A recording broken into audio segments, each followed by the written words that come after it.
An argument, simply put, is where a philosopher presents evidence in support of a claim. We argue for claims by offering reasons to think they're true. Anyone can easily make a claim about pretty much anything you could think of, but a claim without supporting reasons is just that, a claim, not an argument. In philosophy, we require claims to be substantiated, in other words, supported with reasons to think that they're true. Arguments are the tools we use to do that. For something to be considered an argument, it needs to have a few important components.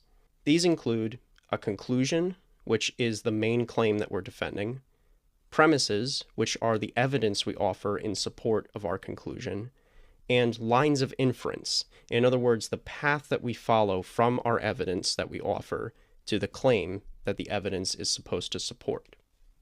So the claim that we're arguing for is our conclusion. The evidence we give for it is put in the form of premises, supporting claims that, like our conclusion, can either be true or false. Of course, just as anyone can assert that a claim is true without providing evidence for thinking so, anyone can also just assert that the evidence they do provide actually does support their conclusion, whether or not this is actually the case. In the first instance, we don't have an argument at all. We just have a claim. In the latter instance, we might have an argument, but whether or not the argument is a compelling one is still to be decided. So how do we evaluate whether or not an argument is compelling? That is, whether we should accept or reject its conclusion. This is where validity and soundness come into play.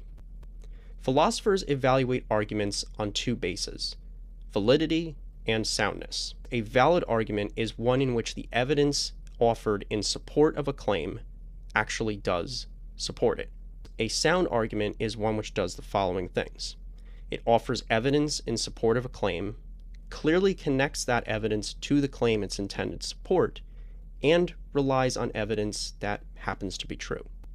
In deductive reasoning, we can think of validity as the minimum requirement for an argument to even be worth considering, and soundness as the standard for determining whether or not an argument's conclusion should be accepted. Philosophers don't just present claims without giving reasons for thinking they're true, without giving an argument in defense of them.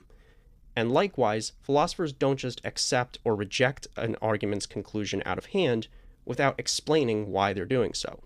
This is where the back and forth between philosophers emerges, as one philosopher engages with someone else's argument.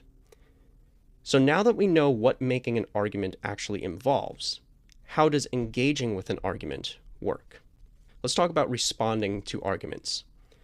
When philosophers engage with one another's arguments, there are a couple of courses of action they can take. Philosophers may critique the validity of an argument, or they may critique the soundness of an argument. Philosophers evaluate the validity of an argument in terms of whether or not the conclusion follows logically from the premises. In other words, whether or not the argument is structured logically. Critiquing the validity of an argument, then, amounts to demonstrating that there is something wrong with the way it is structured. If we think that an argument is invalid, then it either needs to be revised so that it follows a valid structure, or it needs to be rejected.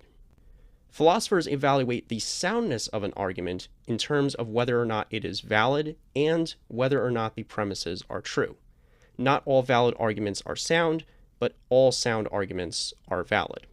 So critiquing the soundness of an argument assumes that there is nothing wrong with the structure of the argument, but instead focuses on the truth or falsity of its premises. If we think that one or more of an argument's premises are unsound, in other words, not true, then we need to give an argument of our own in support of that idea. This is known as a counter-argument. Here is the premise I disagree with, and here are the reasons why. If you're looking for one-on-one help with strengthening the way that you reason and write, whether as part of a class that you're taking or perhaps as part of your own independent study, whatever the case may be, if you're looking for that kind of help, you can reach out to me on SuperProf, where I offer tutoring services in essay writing, research, and revision. Your first hour is free if you're booking a session with me for the first time, so that way we can establish a clear goal for what you'd like to achieve in our lessons. You can find the link to my SuperProf page down below this video. It's under the name Matt, or you can reach out to me through email at varsitybookworm@gmail.com. I hope you found this refresher on arguments helpful. Thanks for watching.